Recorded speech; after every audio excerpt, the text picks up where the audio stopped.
হয়, জোনাইৰ প্ৰায় ৭৮ বছৰীয়া দুখ যন্ত্ৰণাৰ অৱসান ঘটিব। কিন্তু জোনাই সমজিলাৰ প্ৰায় হাজাৰ হাজাৰ লোকৰ মুখত ইতিমধ্যে বিৰিঙিছে প্ৰাপ্তিৰ হাঁহি, আনন্দৰ হাঁহি। প্ৰথমে সদৃশ দৃশ্য দেখুৱাব।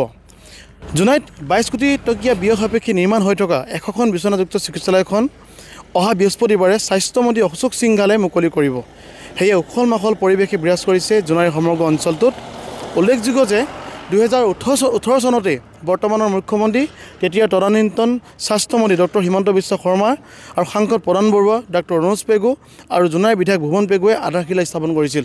আৰু যেন এই মুহূৰ্তত এক আনন্দৰে উৎসৱ এই মুহূৰ্তত বিৰাজ কৰি জোনাইৰ সমজিলাত, কিয়নো জোনাইৰবাসীৰ যি আশাৰ সপোন পূৰণ হ'ব গৈ আছে, এই মেডিকেলখনে তেওঁলোকৰ বিভিন্ন সমস্যা দূৰ কৰিব।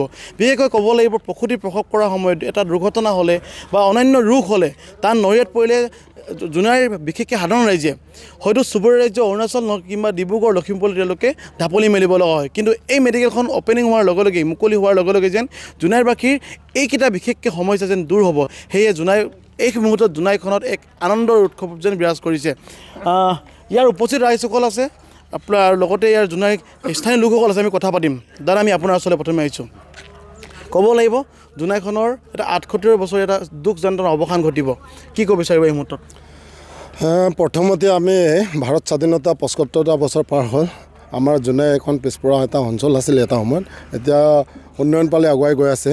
এই ৭৫ বছৰৰ পাছত আমি জোনাইৰ নিচিনা জেগাত অসম চৰকাৰৰ আমাৰ চবতকৈ জনপ্ৰিয় যিটো মুখ্যমন্ত্ৰী বোলে ডক্টৰ হিমন্ত বিশ্ব শৰ্মাৰ নেতৃত্বাধীন চৰকাৰখনত আমাৰ ডক্টৰ ৰণোজ পেগু ছাৰৰ সহযোগত, লগত আমাৰ লখিমপুৰ সাংসদ প্ৰদান বৰুৱাৰ নেতৃত্বত আৰু আমাৰ অতিকৈ মৰমৰ অসমৰ বিধানসভাৰ শ্ৰেষ্ঠতম বিধায়ক ভুৱন পেগু ছাৰৰ নেতৃত্বত জোনাইৰ নিচিনা অঞ্চলত, যিহেতু অৰুণাচল সীমামূৰীয়া অঞ্চল, এই অঞ্চলত আমাৰ 100 বেডৰ যিটো চিকিৎসালয় নিৰ্মাণ কাম সম্পূৰ্ণ হৈছে।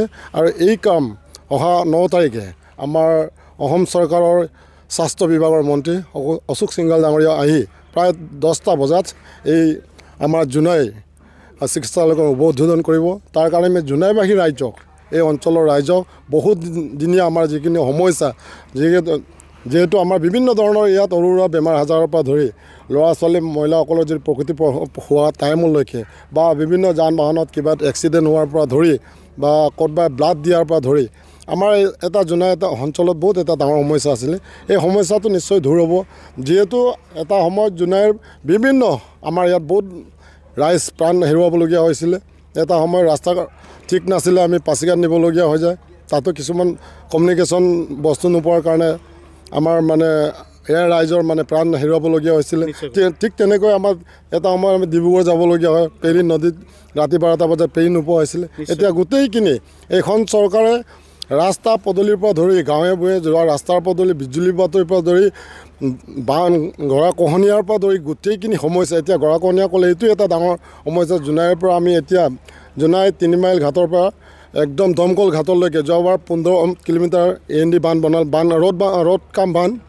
আৰু এইবাৰ আকৌ আমাৰ বিধায়কৰ ছাৰৰ নেতৃত্বত, প্ৰধান বৰুৱা MP ছাৰৰ নেতৃত্বত আমি আকৌ 25 কিলোমিটাৰ পাবৰ কাৰণে সক্ষম হৈছে। এই মুহূৰ্তত যেন জোনাইত এই মুহূৰ্তত যেন উন্নয়নৰ গংগা বৈছে বুলি ক'ব বিচাৰিছে। আমি আপোনাক ক'ব লাগিব, যদি মেডিকেলখন নিশ্চয় বৃহস্পতিবাৰ মুকলি হ'ব, বিশেষকৈ ইয়াত আপোনাৰ মুকলিৰ সময়ত স্থানীয় ৰাইজটো যথেষ্টখিনি উপস্থিত হ'ব। কি ধৰণৰ ব্যৱস্থা আপুনি গ্ৰহণ কৰিছে? আমাৰ যিহেতু অহা 9 তাৰিখে ইয়াত আমাৰ উদ্বোধন কৰিব জোনাই আন্তৰ্জাতিক চিকিৎসালয়খন।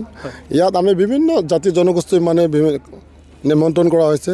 বিভিন্ন জাতি জনগোষ্ঠীৰ কালচাৰ পাৰ্টি থাকিব, আমি শিল্পীকো নিমন্ত্ৰণ, নিচাসমূহকো আমি নিমন্ত্ৰণ কৰা হৈছে ইয়ালৈকে।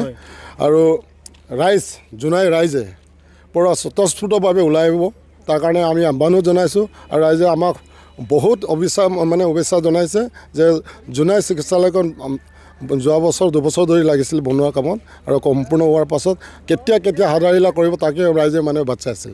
হয়, 18 চনতে আধাৰশিলা স্থাপন কৰিছিলে তেতিয়াৰ স্বাস্থ্যমন্ত্ৰী, বৰ্তমানৰ মুখ্যমন্ত্ৰী হিমন্ত বিশ্ব শৰ্মা। আৰু 2025 চনৰ এই নৱবৰ্ষৰ পহিলা মাহতেই যেন এক আশাৰ ৰেঙনি বৈছে জোনাই অঞ্চলত। আমি আপোনাৰ ওচৰলৈ আহিছোঁ। আপুনি নিজে এজন স্বাস্থ্য বিষয়া, এজন কৰ্মী, আৰু লগতে ক'ব লাগিব জোনাইখনৰ স্বাস্থ্য ক্ষেত্ৰত বহুখিনি সমস্যা আছিলে। এই মেডিকেলখন এটা আশাৰ সঞ্চয় বৈছে, আশাৰ ৰেঙনি বিয়পাইছে জোনাই অঞ্চলত। ইয়াত কি ধৰণৰ বিশেষকৈ আমাৰ জোনাইবাসীয়ে সুবিধা ল'ব পাৰিব? ইয়াতে প্ৰথমতে আমাৰ জোনাইবাসীৰ কাৰণে বহুত দীৰ্ঘদিনৰ এটা সমস্যা আছিলে, বিশেষকৈ প্ৰসূতিৰ সমস্যা।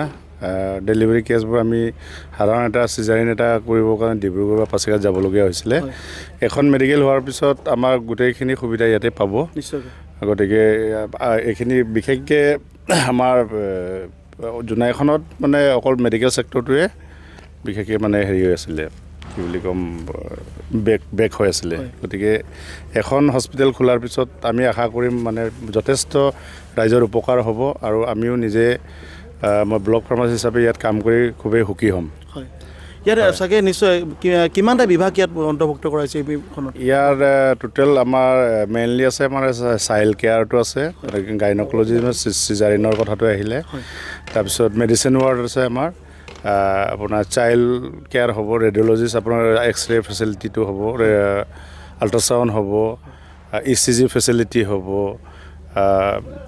বাকী লেবৰ আৰু ব্লাড বেংকৰ ফেচিলিটি হ'ব, যিখিনি মানে মেইন এইখিনি মানে প্ৰায়খিনি সমস্যাই মানে বৰ্তমান আমাৰ জোনাইবাসী উপলব্ধ আছে আৰু এতিয়া গোটেইখিনি উপলব্ধ আছে হ'ব ইয়াতে। হয়, এই আছিলে জোনাই সাধাৰণবাসী ৰাইজৰ মন্তব্য। আমি আপোনাৰ ওচৰলৈ আকৌ আহিছোঁ। আপুনি 9 তাৰিখৰ বিষয়টা উত্থাপন কৰিছিলে।